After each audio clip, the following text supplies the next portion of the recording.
Okay, we're back. And with me are Roberta Cano and Bill Millwood to answer your questions. But to start things off, Bill, let me go to you. Give us a little bit more about this X33 and X34. What is this? What are they?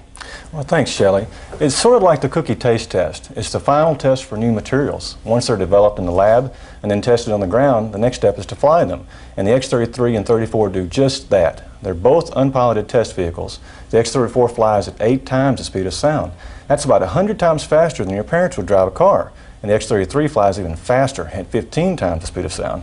They both will fly next year, and the materials will lead to lower cost reusable spacecraft in the future, and these future space vehicles will take us to Mars and beyond. Wow, we are really talking about some future vehicles here then, aren't we? That's right. Well, we already have some email questions waiting for us, so let me go and take the first email question. That question, what are the different categories of composites? You'd probably want to take that. Well, Shelley, there's polymer matrix composites like we saw today during the show, which are reinforced plastics. There's also reinforced metals, or metal matrix composites, and you can also reinforce ceramics. You have ceramic matrix composites. There's various types of composites you can use. Okay, so tell us though, all these different composites, when do you know when to use which one? Well, it depends on the application, what the application needs, what the temperature used really dictates what kind of matrix you're going to use and what kind of reinforcement. Okay, so it's the requirements then in the application. All right, well, I understand we've got a caller out there. So caller, hey, how about giving us your first name and your question, please? How long does it take to build new airplane material? How long does it take to build a new airplane? Well, Bill, why don't you give us a little idea about the X33, the X34? What's the timeline on that? Okay, these aircraft are very short, high-risk programs. Both of them were contracted for a 30-month time period, from the authority to proceed to first flight. All right, so it'll take like maybe 2 years before we'd actually see this flying then?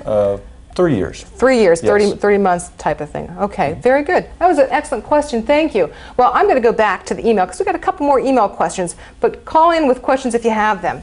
Our second email question, how are composite materials being used with the X33? Let's go back to you, Bill. Okay, with the X33, this is a scale model. The actual vehicle is much larger than this, and it's also larger than the X34 by a slight amount. It has 2 hydrogen composite tanks and a thrust structure. The hydrogen tanks are for the fuel. All right, very good. And the X34, which will fly next May as well, it has a composite fuel tank up front and also has a structure which is the backbone of the vehicle, which is made out of composites. And these 2 vehicles, by having lighter weight materials that are reusable, will lead to less expensive spacecraft of the future. All right, very good. And I understand now we've got someone else who's interested in asking some questions. So let's go back out to our viewers and our caller. Please, how about giving us your first name and your question? Is our caller there? Yeah. My name is Trent Modesty.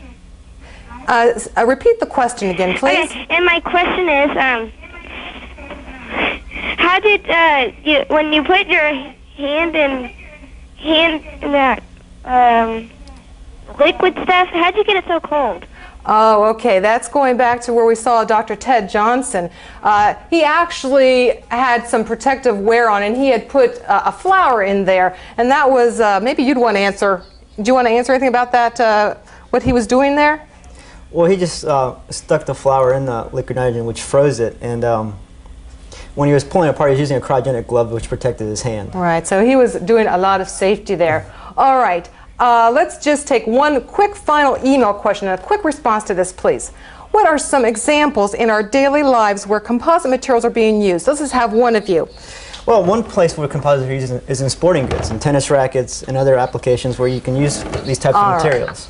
All right, sporting goods. All right, well, I see we're quickly running out of time. Roberta and Bill, thank you very much for joining us here today, and thanks to all the partners and guests that contributed to today's program.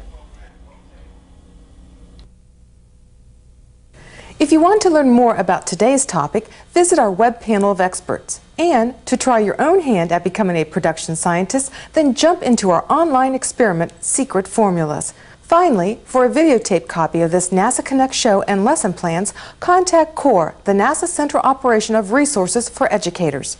For NASA Connect, I'm Shelley Canwright.